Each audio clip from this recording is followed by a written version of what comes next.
But what advice would you give somebody that wanted to start out in the wrestling business today?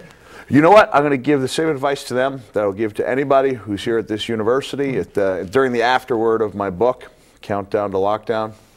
There's a plug. It's a cheap plug. Yeah. I do say that if I have one real bit of wisdom to share, it's to not let anybody else define for you what being a success is. That's something we get to do for ourselves, whether it's as professional wrestlers or as college graduates or as senators or congressmen or anything. You know, right. We get to decide what being a success is. Well, Zippy works for a wrestling company, 304 Wrestling, which, by the way, October 31st, Gorefest 2010. There's another plug for you, man. Gorefest? Like That's an even cheaper plug. That's an even cheaper plug. Does Al know about this shameless ripping off of his name? Talk to him.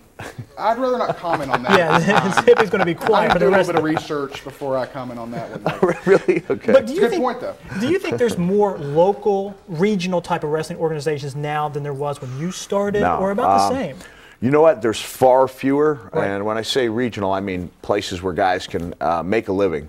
At one point, there were up to 27 to 30 regional places where wrestlers could ply their trade and make a decent living, not a great living. Of course, the guys on the top of the card did better than the guys in the middle or the bottom. But now we're down to two national companies, TNA and WWE, and then what we call independent or outlaw federations.